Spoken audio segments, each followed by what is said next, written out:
ಇವತ್ತಿನ ಅಧಿವೇಶನದಲ್ಲಿ ಸಿಎಂ ಸಿದ್ದರಾಮಯ್ಯನವರು ಗ್ಯಾರಂಟಿ ವಿಚಾರವನ್ನು ಕೂಡ ಪ್ರಸ್ತಾಪಿಸಿ ಮೋದಿಗೆ ಕೌಂಟರ್ ಕೊಟ್ಟಿದ್ದಾರೆ.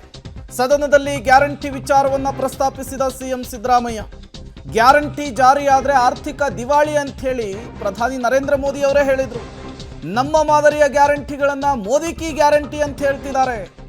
ನಮ್ಮ ಗ್ಯಾರಂಟಿಗಳನ್ನ ಟೀಕಿಸಿ ಅವರೇ ಗ್ಯಾರಂಟಿಯನ್ನ ಜಾರಿಗೆ ತಂದಿದ್ದಾರೆ.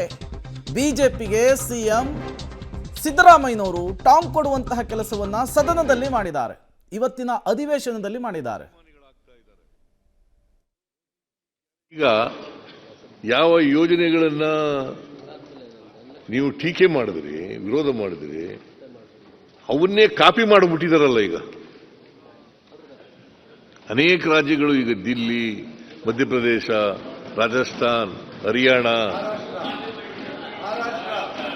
ಮಹಾರಾಷ್ಟ್ರ ಎಲ್ಲ ಕಾಪಿ ಮಾಡಿಬಿಟ್ಟಿದ್ದೀರಿ. ಈಗ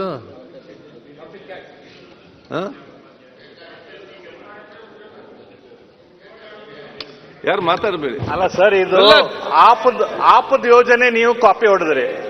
ಅದಾದ್ಮೇಲೆ ಗ್ಯಾರಂಟಿ ಕೊಡ್ತೀವಿ ಅಂತೇಳಿ ಗ್ಯಾರಂಟಿ ಕೊಡಬೇಕಲ್ಲ. ಪ್ರತಿಯೊಂದು ಉತ್ತರ ಕೊಡ್ಲಿಲ್ಲ ಪಾಪ. ನೋಡಿ, ಈ ರೀತಿ ನೀವು ಮುಖ್ಯ ಬೆಲ್ಲದವ್ರೆ ಮೋದಿ ಪ್ರತಿಯೊಂದಕ್ಕೆ ಏನ್ ಉತ್ತರ ಮೋದಿ ಅವರು ನೋಡಿ ಬೆಲ್ಲದವ್ರೆ, ನೀವು ಕೆಜಿನ ಕೊಡ್ಲಿಲ್ಲ. ಮೋದಿದ ಅಕ್ಕಿ ಬೆಲ್ಲದವ್ರ ಮಹಾರಾಷ್ಟ್ರದಾಗ ಮಹಿಳಾ ಸಮ್ಮಾನು ಮಹಾರಾಷ್ಟ್ರದಲ್ಲಿ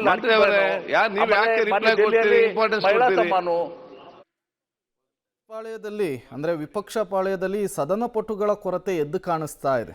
ಸಿಎಂ ಸಿದ್ದರಾಮಯ್ಯನವರನ್ನ ಬಿಗಿಯಾಗಿ ಟ್ಯಾಕಲ್ ಮಾಡೋದಕ್ಕೆ ಆಗ್ತಾ ಇಲ್ಲ. ಅವರು ಎತ್ತುವಂತಹ ವಿಚಾರಗಳಿಗೆ ಟಕ್ಕರ್ ಕೊಡುವಂತಹ ಕೆಲಸ ಈ ಬಾರಿಯ ಸೆಷನ್ನಲ್ಲೂ ಕೂಡ ಬಿಜೆಪಿ ಪಾಳ್ಯದಿಂದ ಕಾಣಿಸ್ತಾ ಇರೋದು ನಿಜಕ್ಕೂ ಕೂಡ ಶಾಕಿಂಗ್ ವಿಚಾರ.